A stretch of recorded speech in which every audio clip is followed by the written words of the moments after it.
Buri wese afite inkuru ye, ariko ugeze i Kigali akagera Nyabugogo atangira kubona ko ageze mu mujyi koko, aho ibintu byose byihuta, abantu nta witeye kundi, ibinyabiziga ari urujya n'uruza n'ibindi. Nugera muri Nyabugogo uzirinde kugura ji cyangwa se juice n'abacuruzi b'agataro cyangwa se babandi bazwi nk'abazunguzayi, cyane cyane niwumva bayigurisha make ugereranyije nayo usanzwe uyigura. Akenshi na kenshi ntizaba ari umwimerere, ushobora gusanga ari ya mafu batumbika mu mazi kera twitaga super dipe, abandi bakawita umutobyo.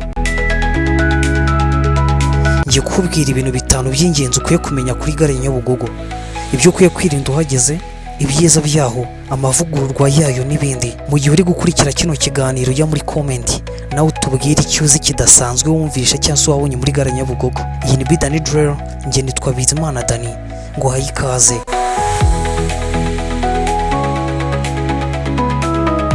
Ikintu cya mbere wamenya kuri Nyabugogo ni uko igendwamo n'abarenga 200,000 ku munsi. Umujyi wa Kigali utangaza ko nibura abantu 200,000 ari bo bonyine banyura muri Nyabugogo ku munsi. Hahurira abantu benshi bajya cyangwa se bava mu ntara zitandukanye ndetse n'ibihugu bituranye n'u Rwanda. Amasosiyete atandukanye afite ibiro hano muri gare Nyabugogo. Abatwara abagenzi kuri moto cyangwa se abamotari bemeza ko Nyabugogo ari ho hantu haboneka abagenzi benshi kandi mu buryo bworoshye, kuko ari ahantu hahurirwa n'abantu bavuye impande n'impande z'igihugu. Umwe mu bamotari ati ni naho bitworohera kubona ibikoresho bihendutse, abakanishi batagoranye, mbese ibintu byose byaho ni vuba vuba kandi neza. Ubusanzwe Nyabugogo ni akagari kabarizwa mu karere ka Nyarugenge ndetse kandi kanahana imbibi n'umurenge wa Gasyata wo ubarizwa mu karere ka Gasabo. Hari ibintu byo kwitondera ugeze muri Nyabugogo, mu kanya ndabikubwira ntujye kure. Ku mwanya wa kabiri reka nkubwire ko hari isoko ritangaje ryahitwa kwa Mutangana. Nyabugogo ni ahantu hari buri kimwe cyose washaka kugura kandi ukakibona bitakugoye, ariko ubucuruzi buhiganje n'ubw'ibiribwa cyane cyane imbuto n'imboga bikunze gucuruzwa mu isoko ryo hazwi nko kwa Mutangana. Mu isoko ritangaje cyane ko abarirema bazindukiye rubika, izuba rikajya kurasa isoko risa nkaho ryaremuwe. Mu gihe bamwe baba bari mu mashuka yabo baryoherwa n'udutotsi twa saa 9, saa 10 na saa 11 za mu gitondo, abo bandi baba basindutse mu masaha bagiye kugura kuri make imbuto n'imboga, ahanini biba byavuye mu ntara bihendutse. Ayo masaha hari benshi babigura nabo bagiye kubicuruza, bakabicuruza bimaze gucya, hakaba n'abiyemeza guhaha izo saha birinda guhendwa. Hari abacuruzi biyemerera ko bamaze imyaka irenga 10 bakora hano kwa Mutangana, bakavuga ko batazi ibitotsi bya saa 9 uko bimera, kubera ko buri gihe bazinduka izo saha bagiye kurangura imboga n'imbuto, ubundi bakongera bakazicuruza. Bemeza ko kwa Mutangana habatunze ari benshi, hakaba ari naho bakesha imibereho yo kuba muri Kigali n'imiryango yabo. Amakuru dufite nuko kubona ikibanza kwa Mutangana babikaze cyane kuko hageze mbere adapfa kuhava. Gatatu, hari ibyo kwitondera Nyabugogo. Niba ugeze Nyabugogo ari ubwa mbere cyangwa se utamenyereye, menya ko ari ubwa mbere ugeze mu mujyi. Uzahura n'abanyamujyi benshi bashaka kukwigisha ibishobora kuzaguteza ibibazo. Dore inama z'ingenzi zagufasha. Iya mbere ni cyiza nuko ushobora gufata urugendo uvuganye n'uri bukwakira, akamenya igihe uri buhagurukire n'igihe uhagerera, ukahagera gutegereje ku buryo utamwaragira wabuze aho wirekera. Ibyo bizatuma nawe guca urwahonga gutekera umutwe.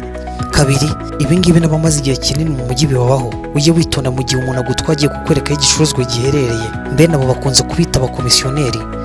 Nahakugeza witonda uhahe neza, kuko bakibona ko hari umuntu ukuzanya amafaranga kigura barayongera kugira ngo numara kugenda babone uko bamuhemba.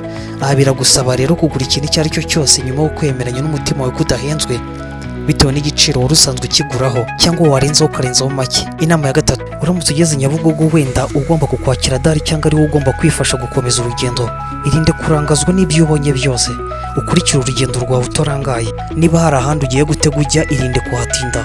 Uracyari mushya, ufite amatsiko yo kureba no kumenya byinshi, ariko ntabwo ushobora kwibonera rimwe kandi si byiza kuhatinda. Icyiza ni uko wakomeza urugendo rwawe ukazagaruka na n'uhamenyereye cyangwa se nawe warahamenye ukishira amatsiko. Inama ya kane, mu matwi umuntu wese uzaza ukwegera ashaka kukwereka cyangwa gusobanura ibintu runaka, nubwo yaba akubwira ibintu byiza gute, icyiza ni ukumuzibukira kuko utazi gutandukanya ugamije icyiza n'ugamije ikibi. Hari ubwo wamuha umwanya wo kumwumva ugasangana umutekamutwe utwawe twose akadutwara. Inama ya gatanu, komera ku bikoresho byawe by'agaciro, by'umwihariko ibikoresho by'ikoranabuhanga nka telefone cyangwa mudasobwa. Komera ku mafaranga yawe cyangwa ibindi, menya ko bibitse ahantu hatoroshye kubigeraho. Nibyo bizakurinda abajura bose baza bakwiruka inyuma bagira ngo bakwibe. Muri Nyabugogo ushobora kumara iminota 30 uri kugenda, hari umuntu uri kugukurikira ashaka kukwiba bitewe n'ikintu wakubonanye utabizi ko ari kukugendaho. Inama ya gatandatu, Nyabugogo hari abantu benshi bafite gahunda zabo, akenshi nta muntu ufite gahunda ku wundi. N'ikimenyimenyi uzasanga abantu baryamye ku muhanda ariko nta muntu ugomba kureba cyangwa babaza uko bameze. Uzajya uhura n'abantu benshi mugiye mu cyerekezo kimwe, ariko ikizagutangaza ni igihe umwe muri bo azahamagarwa kuri telefone, ubahamagarana yamubaza uwo bari kumwe akamubaza ngo ndi jyenyine. Ahangaha ushobora kuzatungurwa kwibaza impamvu atavuze ko muri kumwe cyangwa ari kumwe n'abandi bantu benshi mu muhanda. Impamvu ntago kubona, niyo yakubona ntabwo akwitayeho, ntuzatungurwe. Karindwi, nk'uko nari nabikubwiye, uzirinde kugura juice cyangwa se ji hano Nyabugogo n'abazunguzayi, cyane cyane wumva bayigurisha amafaranga make ugereranyije nayo isanzwe igura, akenshi izaba ari impangikano. Mbere y'uko mvuga ku mushinga rutura wo kuvugurura cyangwa se kubaka igare ku rwego rwo hejuru, reka mbanze nkubwire indi nama ya nyuma ya munani.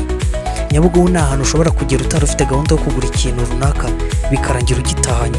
Hari ubwo usanga nka mayoneze wari usanzwe uzigura ibihumbi 8, haje umucuruzi wemewe akayigurisha ibihumbi 4. Iyo ayo mafaranga yonyine ariyo wari usigaranye, uremera ukayigura ukayicyura, cyangwa se yaba ntayo witwaje arenga kuyo wari ukeneye, ugataha umutima ubaye cyane ngo kubera iki ntayagendanye. Bivuze ngo inama nziza ni uko wagera Nyabugogo ufite amafaranga asanguka kuyo uri bukenere. Hari umushinga rutura wo kuvugurura igare. Gare ya Nyabugogo igiye kuvugururwa ku rwego ruhambaye. Izaba imeze ite? Reka mbanze nkubwire amateka magufi ku miguhi ivugurura ya gare ya Nyabugogo. Reka mbanze nkubwire ko yatangiye gukoreshwa nka gare hagati y'1970 n'1980, ariko nyuma ya jenoside yakorewe abatutsi 1994 no muri 1998 nibwo yubatswe neza nka gare nkuru yo ku rwego rw'igihugu. Kuva icyo gihe ntabwo iravugururwa, usibye ibikorwa byo kuyisana byagiye bibaho, ariko uruhande rwayo 2017 habayeho kongera umuhanda Nyabugogo Gasyata, akaba ari imirimo yo kwagura umuhanda iruhande rwa gare yatangiye mu kwezi kwa gatanu 2017, ubwo umujyi wa Kigali ku bufatanye n'ikigo China Road and Bridge Corporation batangiraga kongera umuhanda bakawigira imihanda 2 dual carriage well. Harimo no kandi kwagura hafi kilometero uvuye Nyabugogo ujya Gasyata. Ugisohoka muri gare iruhande rwayo harihurirwa ihuriro ry'imihanda riteye nka rompuwe mu rwego rwo kohereza imodoka mu gutambuka. Ikindi cyabayeho ni ukuvugurura imiyoboro y'amazi no gukumira imyuzure. Umushinga munini wo kuvugurura imiyoboro y'amazi watangijwe kuva mu kwezi kwa 9 2013, ubwo Rwanda Transport Development Agency cyangwa se RTGA ku bufatanye na Rwanda Natural Resources Authority batangazaga gahunda ifite agaciro ka miliyari 1,200,000 y'u Rwanda yo kongera gutunganya no kuvugurura imiyoboro y'amazi mu gace ka Nyabugogo. Mu kwezi kwa Werurwe cyangwa se ukwezi kwa 3 2014 hatangiye imirimo yo kubaka umuyoboro mushya w'amazi cyangwa se titiniye ugamije guhagarika imyuzure yarakomeje kwibasira Nyabugogo. Hashize igihe vuba ahangaha mu ngingo y'imari ya 2022-2023 hatangiye imirimo y'ibikorwa remezo irimo kubaka ibiraro 2, umuyoboro w'amazi wamaze uruhande rwa Nyabugogo byatwaye amafaranga miliyari 1,700,000 by'amafaranga y'u Rwanda, ndetse n'indi mishinga yo kuvugurura imiyoboro igeza ku gace. Reka none tuvuge ku mushinga karundura kuvugurura gare ubwayo. Ku mwanya wa 5 ari nawo wa nyuma w'ibintu ugomba kumenya kuri gare ya Nyabugogo. Umujyi wa Kigali uvuga ko imishinga yo kwivugurura ukashyirwa muri gare igezweho iteganyijwe muri uyu mwaka wa 2026. Birimo kuvugurura igare kugira ngo ijyane n'igihe izatwara amafaranga menshi cyane, hagati ya miliyoni 100 y'amadolari y'Amerika na miliyoni 150 y'amadolari y'Amerika. Yashyize amafaranga y'u Rwanda ni hagati ya miliyari 144 na miliyoni 530 na miliyoni 216 na miliyoni 215. Visi Meya ushinzwe imiturire n'ibikorwa remezo mu mujyi wa Kigali Dusabimana Fulgence mu mpera z'umwaka ushize yavuze ko uyu mushinga yagaragaje ko uzaba ufite ibikorwa remezo by'ibanze kandi bigezweho. Izagendana no kubaka ibikorwa remezo by'imihanda bizifashishwa mu gukemura ikibazo cya ambutiyaje igaragara mu gace ka Nyabugogo. Akavuga kandi ko bizakemuka burundu. Dusabimana Fulgence yavuze ko aha hazaza n'imihanda izanyura hejuru mu buryo bwo koroshya urujya n'uruza. Yashimangiye ko kandi bitewe n'umubare munini w'abagenzi bakoresha imodoka baturutse cyangwa berekeza mu bindi bihugu bashobora gukenera amacumbi, nabyo bizatekerezwa mu kubaka iyo gare. Iyi gare kandi izaba ifite amacumbi kubera ko hazaba hari n'abagenzi baturuka hanze y'igihugu badakeneye kujya hanze y'igihugu, ndetse kugira ngo batabura aho bacumbika. Izavugururwa kandi ishyirwamo amacumbi ku buryo abazahagera nijoro bazajya bacumbika byoroshye. Nsoza reka ngusabe kujya muri comment maze umbwire ikintu uzi kidasanzwe muri gare Nyabugogo. ndagushimiye kuba kuri iki kiganiro. Nitwa Bizimana Dani, iyi ni Bidani Durrell, kanda subscribe, kandi nawe wabikoze ndagushimiye cyane. Ukomeze ugire amahoro n'umutekano. Bye.